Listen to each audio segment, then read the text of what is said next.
मेरे प्यारे बच्चों, आज का डिस्कशन स्टार्ट करते हैं नेल्सन मंडेला के कोट के साथ। नेल्सन मंडेला कहते हैं, we must use time wisely and for ever realise that the time is always ripe to do the right. तो देखो यहाँ पे मेरे प्यारे बच्चों, नेल्सन मंडेला बोलना चाहते हैं हमें अपने जो टाइम है उसका सदुपयोग करना चाहिए, अपने टाइम को वाइसली जो है यूज़ करना चाहिए। और टाइम कभी भी जो है बुरा और सही नहीं होता। टाइम हमेशा राइट होता है, किसके लिए? To do the right. यही कुछ मतलब है हमारे नेल्सन मंडेला का। और बहुत ही ज़्यादा रिलीवेंट कोट है ये हमारा इंडिया और यूएसए रिलेशन के ऊपर।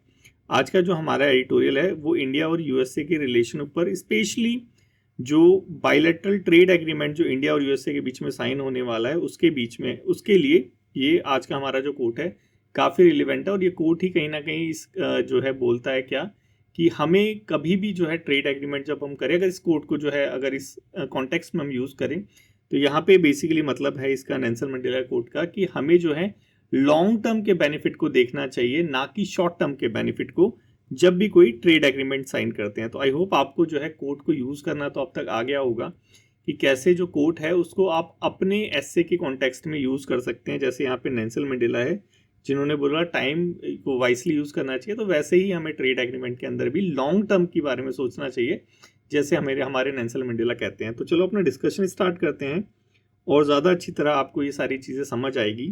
ये कोट हो गया, ये कैसे इंप्लीमेंट हो रहा है, कैसे करना है, वो सारी चीज़ें सीएपीएफ एग्जाम के लिए डेफिनेटली इंपॉर्टेंट है। इंडिया और यूएसए रिलेशन, और आप सभी को पता है टैरिफ वॉर चल रहा है इस टाइम पे, और इंडिया जो है हमारे जो प्रधानमंत्री जी हैं वो विजिट पे भी जाएंगे। तो थोड़ा सा देखते हैं, विजिट पे होके आ चुके हैं, तो थोड़ा सा देखते हैं कि क्या हुआ क्या नहीं हुआ, क्या चीज़ें चल रही है और इंडिया यूएसए रिलेशन कहाँ तक पहुँच सकते हैं, क्या क्या कॉन्सिक्वेंसेज हो सकते हैं। तो एक नया डायमेंशन एक और ऐड होगा हमारे नॉलेज के अंदर, क्योंकि यही हमारा उद्देश्य है मेरे प्यारे बच्चों कि अपने नॉलेज पूल को बढ़ाना है, कि हमें क्या करना है, नई नई डायमेंशंस को अपने माइंड में डालना है और फिर उसी को अपनी ऐसे राइटिंग के अंदर उतार लेना। मल्टी डायमेंशनल जो है एक ऐसे लिखना है। चलो डिस्कशन स्टार्ट करते हैं, ज़्यादा देरी नहीं करते। India USA bilateral trade agreement proposal. देखो अभी आपको पता है कि हमारे जो मोदी जी थे यूएसए की विजिट पे गए थे, तो इंडिया और जो यूएसए है कहीं ना कहीं नेगोशिएट कर रहा है किसके लिए, हमारा बायलैटरल ट्रेड एग्रीमेंट के लिए, जो कि उम्मीद है कि 2025 के फॉल तक जो है, समर जो आएगा अभी वहाँ तक जो है, पतझड़ को बेसिकली फॉल कहते हैं, तो तब तक जो है हमारा एग्रीमेंट जो है साइन हो जाएगा। अभी नेगोशिएशन चल रही है और अभी हमारे मोदी जी गए थे यूएसए की विजिट पे, तो यही चीज़ अनाउंस हुई थी। लेकिन इस एग्रीमेंट की क्या जो डिटेल्स हैं वो सारी चीज़ें अभी येट डिस्क्लोज नहीं हुई है। ये एक बात आपको समझनी पड़ेगी कि ये जो बीटीए है, जो बायलैटरल ट्रेड एग्रीमेंट है, ये थोड़ा सा डिफरेंट होता है फ्री ट्रेड एग्रीमेंट से। फ्री ट्रेड एग्रीमेंट से थोड़ा सा डिफरेंट होता है, क्यों? क्योंकि जो फ्री ट्रेड एग्रीमेंट होता है बेसिकली वो तो मेजॉरिटी ऑफ जो आपके वो जो प्रोडक्ट होते हैं ऑलमोस्ट सब पे टैरिफ हटा देता है। लेकिन बायलैटरल जो ट्रेड एग्रीमेंट है वो दोनों ही कंट्री करती है, और कुछ कुछ गिने चुने जो प्रोडक्ट है उसी पे जो है टैरिफ हटाती है, बाकी पे लगा रहता है। तो थोड़ा सा डिफरेंस है बायलैटरल ट्रेड एग्रीमेंट और इन सब चीज़ों को, ये जो फ्री ट्रेड एग्रीमेंट और बायलैटरल ट्रेड एग्रीमेंट में थोड़ा सा डिफरेंट है, इसको थोड़ा सा समझना पड़ेगा। ठीक है, यही चीज़ यहाँ पे एग्जाम्पल के थ्रू बता रखे जो मैंने आपसे डिस्कस करी। अब जो हमारा WTO है, वर्ल्ड ट्रेड जो ऑर्गेनाइजेशन है, ये क्या बोलता है, इसके क्या रेगुलेशंस है, क्या ये जो प्रिंसिपल्स हैं वो थोड़ा सा देखते हैं। देखो WTO का एक प्रिंसिपल है मोस्ट फेवर्ड नेशन प्रिंसिपल। ये क्या चीज़ है? ये बेसिकली बोलता है कि जितनी भी मेंबर कंट्रियां है WTO की, सबको इक्वली ट्रीट करना है ट्रेड एग्रीमेंट में। ठीक है, जो मोस्ट फेवर्ड नेशंस हैं मतलब कि जितनी भी WTO की मेंबर्स जो कंट्री है उन सबको इक्वली ट्रीट करना है। ये है हमारा most favoured nation principle WTO का। और देखा जाए, अब आप यहाँ पे बोलेंगे कि सर ये फिर तो ये जो फ्री ट्रेड जो एग्रीमेंट है ये तो इक्वली ट्रीट नहीं करता। लेट्स से यूएसए और इंडिया के बीच में अगर फ्री ट्रेड एग्रीमेंट साइन हो गया तो यूएसए इंडिया को जो है अलग ट्रीट करेगा, इक्वली कहाँ ट्रीट कर रहा है? बिल्कुल सही कह रहे हैं आप। लेकिन यहाँ पे अगली लाइन भी पढ़नी चाहिए कि ये जो है फ्री ट्रेड एग्रीमेंट ये एक्सेप्शन है हमारे मोस्ट फेवर्ड नेशन जो कि इक्वल ट्रीट करता है सब मेंबर्स को, उसका। तो यहाँ पे जो दो या दो से ज़्यादा जो कंट्री है वो स्पेशल बेनिफिट अलाउ कर सकते हैं अंडर फ्री ट्रेड एग्रीमेंट। और ये जो चीज़ है, ये चीज़ हमारे जो GTTA है इसका आर्टिकल जो है 24.8, इसके अंदर भी ये सारी चीज़ें जो है दे रखी है, वैलिड बता रखा है WTO को, अगर वो सारे जो टैरिफ है उसको रिमूव कर देता है ट्रेड के ऊपर। तो ये हमारी कुछ चीज़ें थी, जैसे आप एक एग्जांपल के थ्रू भी समझ सकते हैं। लेट्स से इंडिया और यूएसए के बीच में जो है फ्री ट्रेड एग्रीमेंट साइन हो गया, तो जो अमेरिकन एप्पल है उस पर टैरिफ नहीं लगेगा, लेकिन फ्रेंच जो है उस पर लगेगा। यही होता है बेसिकली, डिफरेंशिएशन हो रहा है, लेकिन ये एक्सेप्शन है हमारे WTO के अंदर ही, सिंपल चीज़ में हम समझे तो, ठीक है। अब एक चीज़ और देखते हैं, इंटरिम एग्रीमेंट और WTO कॉम्प्लायंस। देखो ये फ्री ट्रेड एग्रीमेंट एक्सेप्शन तो है मोस्ट फेवर्ड नेशन का, लेकिन इसकी भी एक क्या है कंडीशन है। कंडीशन क्या है कि हम सभी को पता है कि जो फ्री ट्रेड एग्रीमेंट है, ऐसा तो नहीं है कि एकदम से साइन हो गया कि लेट से फ्री ट्रेड एग्रीमेंट इंडिया और जो यूएसए वो फ्री ट्रेड एग्रीमेंट साइन करना चाहते हैं, तो पहले थोड़े से हो गए आइटम्स हो गए, उन पे टैरिफ हटाएंगे, फिर और टैरिफ, फिर और टैरिफ, फिर फ्री एकदम वो हो जाएगा रिजिम कि कोई भी टैरिफ नहीं है, सारे जो टैरिफ हैं वो हट चुके हैं, तो फ्री ट्रेड एग्रीमेंट हो गया एक तरह से। तो ये एकदम से नहीं होता, तो इसके लिए क्या है, एक टेम्परेरी सॉल्यूशन प्रोवाइड करा रखा है, क्या चीज़ के नाम से, इंटरिम एग्रीमेंट। की जो कंट्री है फ्री ट्रेड एग्रीमेंट से पहले एक इंटरिम एग्रीमेंट साइन करा सकती है। ये भी अलाउड है हमारे गेट के आर्टिकल 24.5 के अंदर, ठीक है। इसी के अंदर ये बोल रखा है कि वो ऐसे एग्रीमेंट, इंटरिम एग्रीमेंट मतलब कि वो ऐसे एग्रीमेंट साइन कर सकती है जिसका फाइनल रिजल्ट जो निकले वो फ्री ट्रेड एग्रीमेंट निकले, ठीक है। ये एक कंडीशन है। तो एक चीज़ तो हमें समझ आ गई, क्या मोस्ट फेवर्ड नेशन का के लिए कोई एक्सेप्शन है, तो वो क्या, फ्री ट्रेड एग्रीमेंट, ना कि हमारा जो बायलैटरल ट्रेड एग्रीमेंट। ये एक्सेप्शन नहीं है, ये यहाँ पे एडिटोरियल में बता रखा है। अब कुछ लीगलिटी और कंडीशन देखे कि ये जो टेम्परेरी, जो अगर देखो बायलैटरल ट्रेड एग्रीमेंट एक्सेप्शन हो सकता है कब, जब इसका रिजल्ट निकले क्या, free trade agreement, total free trade हो जाए, तो ये एज अ इंटरिम जो है उसको यूज कर सकते हैं, जो यहाँ पे भी बता रखा है, ठीक है। तो ये क्या है, एक नेसेसरी स्टेप है टुवर्ड्स फ्री ट्रेड एग्रीमेंट। ये यहाँ पे क्या है, लीगल कंडीशन है एक तरह से कि कुछ भी हो, it must include a clear timeline for completing free trade agreement. कि कुछ भी आप जो है इंटरिम जो है एग्रीमेंट लेके आ रहे हैं, तो उस समय आपको एक क्लियर टाइमलाइन कहीं ना कहीं मेंशन करेगी, let's say with in 10 year और 20 ईयर जो है हम कंप्लीट जो है फ्री ट्रेड एग्रीमेंट लेके आ जाएंगे, तो ये अलाउड है। अदरवाइज ऐसा नहीं होता तो फिर क्या है, ये इलीगल है अंडर WTO रूल। ये सारी चीज़ें यहाँ पे बता रखी है। लेट्स से हमने बायलैटरल ट्रेड एग्रीमेंट, क्योंकि हमें पता है गेट के अंदर जो है इंटरिम एग्रीमेंट के लिए अलाउ कर रखा है कि फ्री ट्रेड एग्रीमेंट पहुंचे, ऐसा इंटरिम एग्रीमेंट साइन कर सकते हो, ठीक है। लेकिन अगर ये जो इंटरिम एग्रीमेंट है ये फ्री ट्रेड एग्रीमेंट तक नहीं पहुंचेगा, तो ये जो बायलैटरल ट्रेड एग्रीमेंट है ये इलीगल हो जाएगा। ये चीज़ यहाँ पे बता रखी है। आई होप समझ आ गया होगा मेरे बच्चों। यही चीज़ यहाँ पे एग्जाम्पल के अंदर हमने यहाँ पे डिस्कस कर रखी है, ठीक है। अब इसके अलावा एक एनेबलिंग क्लॉज और है, इसको भी आपको समझना पड़ेगा कि ये जो क्लॉज है एनेबलिंग क्लॉज, ये अप्लाई नहीं होता इंडिया यूएसए के बायलैटरल ट्रेड एग्रीमेंट के अंदर। क्या चीज़ है ये एनेबलिंग क्लॉज? देखो एनेबलिंग क्लॉज क्या है, आपको पता है डेवलप्ड नेशन है, डेवलप्ड है और डेवलपिंग है, ठीक है। तो डेवलप्ड और डेवलपिंग नेशन के अंदर जो एनेबलिंग क्लॉज है वो क्या, कि जो डेवलप्ड नेशन है वो स्पेशल ट्रेड बेनिफिट प्रोवाइड कराएंगे, किसको, डेवलपिंग नेशन को। मतलब क्या कि यूएसए जो है वो अपने टैरिफ्स को रिड्यूस कर सकता है। यूएसए क्या है कि अगर इंडिया का माल कोई यूएसए के अंदर जाएगा तो यूएसए जो है टैरिफ को रिड्यूस कर सकता है, क्योंकि वो डेवलप्ड है, हम डेवलपिंग है। क्योंकि हमारे पास टेक्नोलॉजी वगैरह नहीं है, तो हमारे जो प्रोडक्ट है वो कंपेटिटिवली कॉम्पिटिटिव नहीं है ग्लोबल मार्केट के अंदर, ठीक है। तो इसीलिए जो है अनेबलिंग क्लॉज क्या करता है कि स्पेशल ट्रीटमेंट जो है, एक तरह का स्पेशल ट्रेड बेनिफिट जो है डेवलप्ड कंट्री प्रोवाइड करा सकती है। लेकिन समझना पड़ेगा मेरे प्यारे बच्चों, ये जो अभी चल रहा है इंडिया और यूएसए के बीच में, ये क्या चल रहा है कि यूएसए भी बोल रहा है, यूएसए भी क्या बोल रहा है कि मैं अगर टैरिफ को रिड्यूस करूंगा अगर बायलैटरल ट्रेड एग्रीमेंट के अंदर, तो जो इंडिया है उसको भी रिड्यूस करना पड़ेगा, ठीक है। तो ये क्या चीज़ है, ये तो एनेबलिंग क्लॉज के अगेंस्ट हो गया, समझ आया ना, ये तो एनेबलिंग क्लॉज के अगेंस्ट हो गया। यही चीज़ यहाँ पे बता रखी है कि ये जो चल रहा है अभी ये फिट नहीं होता, ठीक है, किसके अंदर, एनेबलिंग क्लॉज के अंदर। उसके बाद और थोड़ा सा देख लेते हैं, क्योंकि आप सभी को पता है जब से ट्रंप आया तो उल्टी सी चीज़ें करता रहता है। तो यही चीज़ यहाँ पे बता रखी है, रेसिप्रोकल टैरिफ वाला जो है, डोनाल्ड ट्रंप हमेशा कहता है क्या, tariff should be equal, but ये जो है जो डोनाल्ड ट्रंप कहता है, ये जो WTO का रूल है इसको कहीं ना कहीं जो है वियोलेट करता है। कैसे, हमने अभी देखा, एक एनेबलिंग क्लॉज है और एक और है हमारा special but differential treatment rule, ठीक है, WTO का रूल है ये बेसिकली। यहाँ पे क्या बता रखा है, यहाँ पे बता रखा है कि जो डेवलपिंग कंट्रीज है वो हायर टैरिफ इम्पोज कर सकती है, ठीक है। जो मैंने बोला था ना पहले आपको एक बार कभी कि ये जो चल रहा है तो WTO क्या कर रहा है, देखो इसी के अंदर एक्सेप्शन प्रोवाइड करा रखा है, special and differential treatment rule. इसके अंदर क्या है कि जो डेवलपिंग कंट्रीज है वो हायर टैरिफ लगा सकती है, जैसे हमने लगा रखा है USA की हार्ले डेविडसन मोटरसाइकिल के ऊपर, और हम अंडर द एनेबलिंग क्लॉज उससे जो है कंसेशन ले सकते हैं कि वो हम पे टैरिफ ना लगाए, क्योंकि वो डेवलप्ड है ED वाला और हम क्या है डेवलपिंग है ING वाले, ठीक है।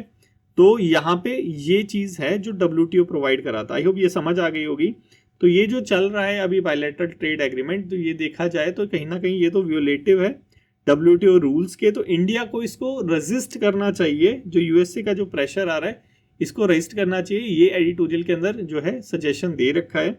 और जो इंडिया जो ट्रेड सेशन दे रहा है, कंसेशन दे रहा है बायलैटरल ट्रेड एग्रीमेंट के अंदर, पहले तो उसको जो है रेजिस्ट करना चाहिए, उसके बाद अगर देता है तो उसको देखना चाहिए कि ये जो चीज़ है ये इंडियन इंडस्ट्री को हर्ट ना करे, क्योंकि आप सभी को पता है कि इंडियन इंडस्ट्री में जो है टेक्नोलॉजी वगैरह नहीं है।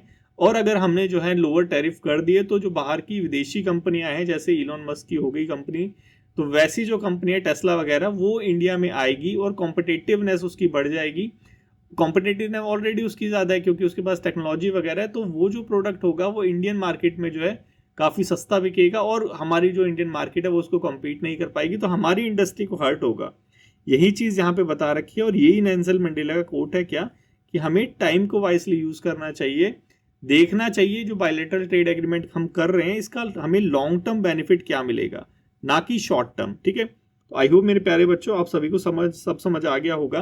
काफ़ी अच्छा एडिटोरियल था और काफ़ी हमने अच्छे से डिस्कस करा। तो ये पेपर 2 के लिए मेरे प्यारे बच्चों क्वेश्चन है, इसको ट्राई करो, एटलीस्ट एक बार ट्राई करो कि आप लिख के देखो, आपको लिखना है, ठीक है। चलो नेक्स्ट चलते हैं। आज वैसे ही थोड़ी सी ज़्यादा देर हो गई है, थोड़ा सा हो रहा है तो इसलिए अब मैनेज हो जाएगा थोड़े से दिन में, लेकिन मैं रेगुलर रहूँगा, कभी भी मिस नहीं होगा, ठीक है। मार्क कैर्नी, ठीक है। अभी देखो क्या हुआ है, आपको पता है कनाडा में इलेक्शन हुए थे, तो लिबरल पार्टी के हमारे जो मार्क कैर्नी है ये प्राइम मिनिस्टर बन चुके हैं। इन्होंने रिप्लेस कराया किसको, जस्टिन ट्रूडन को। 85.9% वोट्स इन्होंने जीते हैं। तो थोड़ा सा न्यूज़ है क्योंकि हमारे कनाडा के साथ इश्यूज चल रहे थे, आपको पता होगा, वहाँ पे खालिस्तानी रिलेटेड प्रोटेस्ट चल रहे थे और वो जो वहाँ के PM थे वो भी इंडिया को जो है कहीं ना कहीं स्टेटमेंट ऐसी जो एवर्स स्टेटमेंट आ रही थी। तो इस कॉन्टेक्स्ट में ये चीज़ इंपॉर्टेंट है, यहाँ से क्वेश्चन आने की चांसेस है हमारे एग्जाम के अंदर। नेक्स्ट, सुप्रीम कोर्ट की अपॉइंटमेंट। अभी जो है जस्टिस जोग माल्या बगाची जो है अब सुप्रीम कोर्ट के जज अपॉइंट हो चुके हैं। कहाँ से अपॉइंट हुए हैं, कलकत्ता हाई कोर्ट से, ठीक है। कॉलेजियम सिस्टम ने इसकी रिकमेंडेशन दी थी, ठीक है। तो हम कॉलेजियम सिस्टम को देख लेते हैं।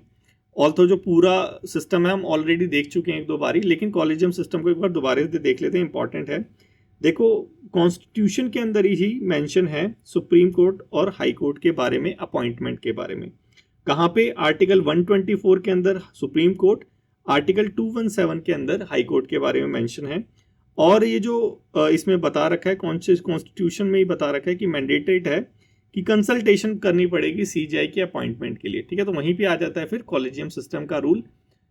तो इसको थोड़ा सा देख लेते हैं। कॉलेजियम सिस्टम, देखो कॉलेजियम सिस्टम हम समझते हैं क्या, सिर्फ अपॉइंटमेंट के लिए यूज़ होता है, नहीं, ये ट्रांसफ़र ऑफ जजेस के लिए भी यूज़ होता है। जो कॉलेजियम सिस्टम है जब ये रिकमेंडेशन देता है तभी ट्रांसफ़र होता है जजेस का। और आपको पता होना चाहिए कि जो कॉलेजियम सिस्टम है ये कोई कॉन्स्टिट्यूशन सिस्टम, ये जो है कॉन्स्टिट्यूशन ने एस्टेब्लिश नहीं करा है, ये हमारे जुडिशियल इन्वेंशन है एक तरह से देखी जाए।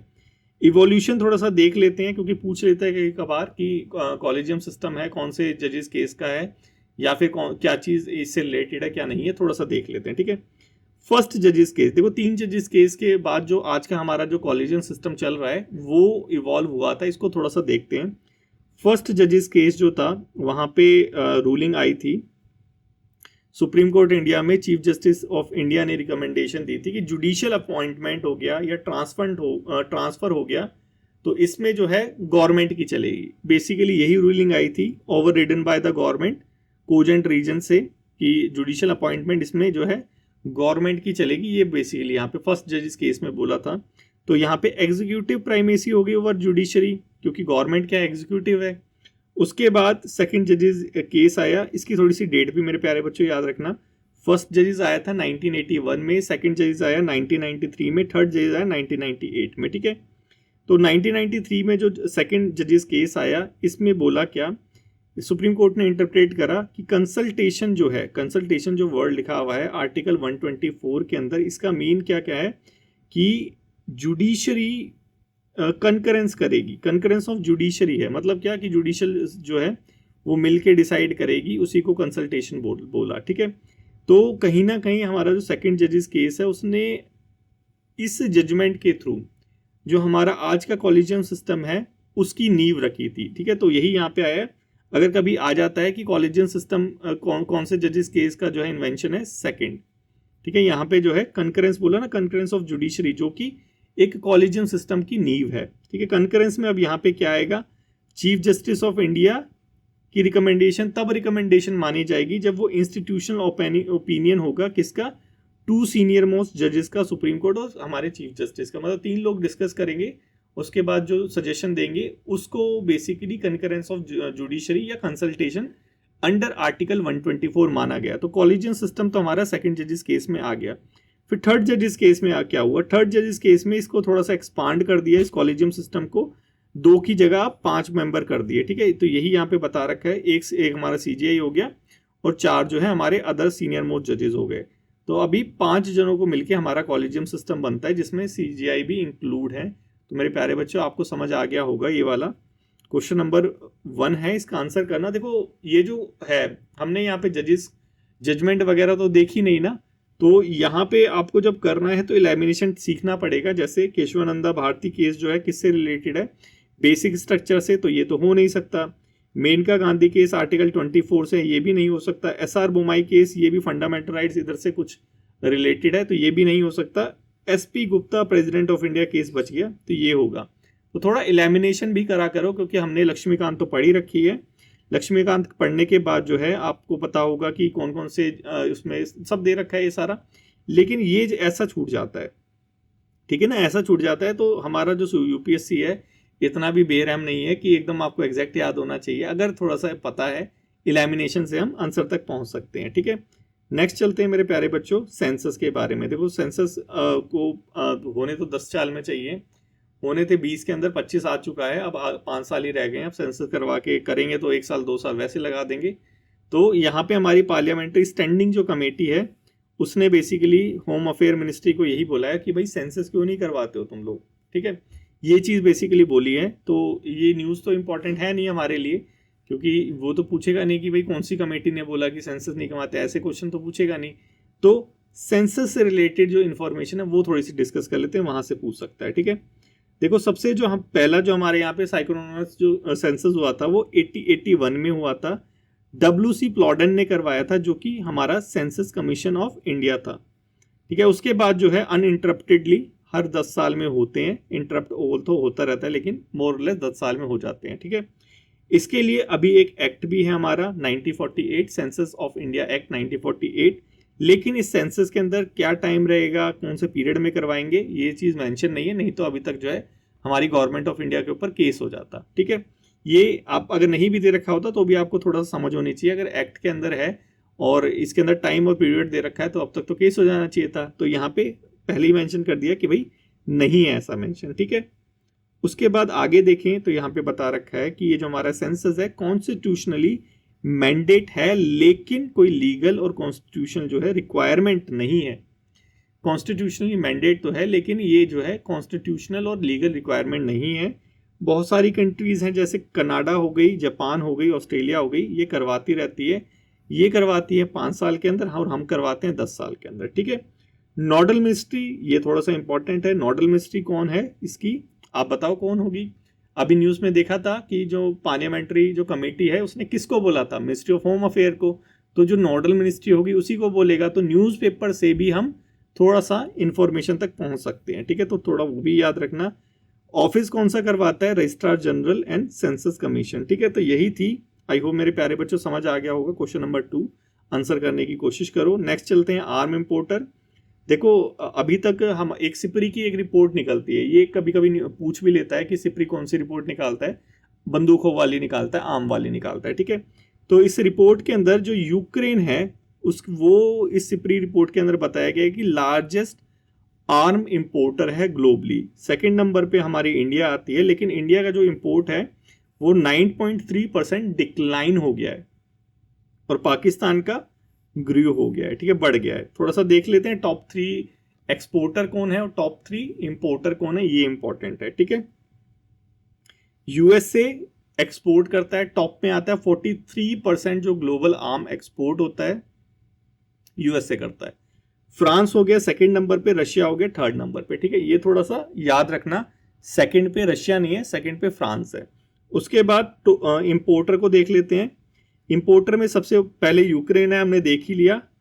इसका जो है 100% इंक्रीज हो गया इंपोर्ट, 100%, 100 फुल समझते हो कि पहले 1 खरीदता था अब 100 खरीदने लग गया। इंडिया की बात करें रिड्यूस हो गया है, ये थोड़ा सा याद रखना। इसका ट्रेंड भी कभी कभी पूछता है। इंडिया सेकंड नंबर पे तो है, लेकिन हमारे यहाँ पे डिक्लाइन हुआ है क्योंकि हम इंडिजनाइजेशन को बहुत ज़्यादा बढ़ावा दे रहे हैं, ठीक है। थर्ड नंबर पे आता है हमारा सऊदी अरेबिया, ठीक है, पाकिस्तान नहीं है, थर्ड नंबर पे सऊदी अरेबिया है। अब क्वेश्चन नंबर है, ये हमारा दूसरा है, तीसरा है, क्वेश्चन नंबर 3 है। यहाँ पे सिपरी की फुल फॉर्म पूछी है। सिपरी सिपरी तो बहुत बोलते रहते हैं, फुल फॉर्म बताओ, ठीक है। इनमें से एक है और थोड़ा सा दिमाग लगाओगे तो पहुंच जाओगे आंसर तक। टीबी कंट्रोल प्रोग्राम, देखो अभी जो है न्यूज़पेपर के अंदर आया था आज ही कि हमारी इंडिया के अंदर बेसिकली 6.1 लाख टीबी पेशेंट्स है, बहुत ज़्यादा है, 6.1 लाख, ठीक है। हमारे यहाँ पे कुछ स्ट्रेटेजी है टीबी से रिलेटेड, ऑलरेडी हम देख चुके हैं। डब्ल्यूटीओ क्या कहता है? डब्ल्यूटीओ बेसिकली कहता है कि हमारे यहाँ पे जो टीबी है वो डिक्लाइन हो रहा है 17.7%, ठीक है। इंडिया के पास लार्जेस्ट टीबी जो है पेशेंट्स है, लार्जेस्ट लिखा हुआ है, देखो टीबी एपिडेमिक कंट्री है इंडिया, ठीक है। नाट डायग्नोस्टिक टेस्ट किसका है? हमारा टीबी का है। टीबी से रिलेटेड हम देख चुके हैं वो सारे टेस्ट वगैरह। तो यहाँ पे बस ये WHO की रिपोर्ट जो थी इसकी वजह से मैंने यहाँ पे डाला, थोड़ा सा डेटा वगैरह हमारे पास होना चाहिए। क्वेश्चन नंबर है ये मेरा 4, ठीक है मेरे प्यारे बच्चों, 4 ही है, हाँ बिल्कुल 4 है, ठीक है। इसका आंसर करो, देखो तुम कर पा रहे हो नहीं कर पा रहे। सेम पहले जैसा है, जैसे मैंने से पहले डिस्कस करा था, सेम वैसा है। सबके नाम पता हो या ना पता हो, एक का तो आपको पता होगा, उसी बेस पे आप जो है राइट आंसर तक जो है पहुंच सकते हो, ठीक है। तो आज के डिस्कशन में मेरे प्यारे बच्चों इतना ही था। Thank you so much. अगर अच्छा लगा हो तो लाइक शेयर और कमेंट करना मत भूलना। Thank you so much for today's discussion.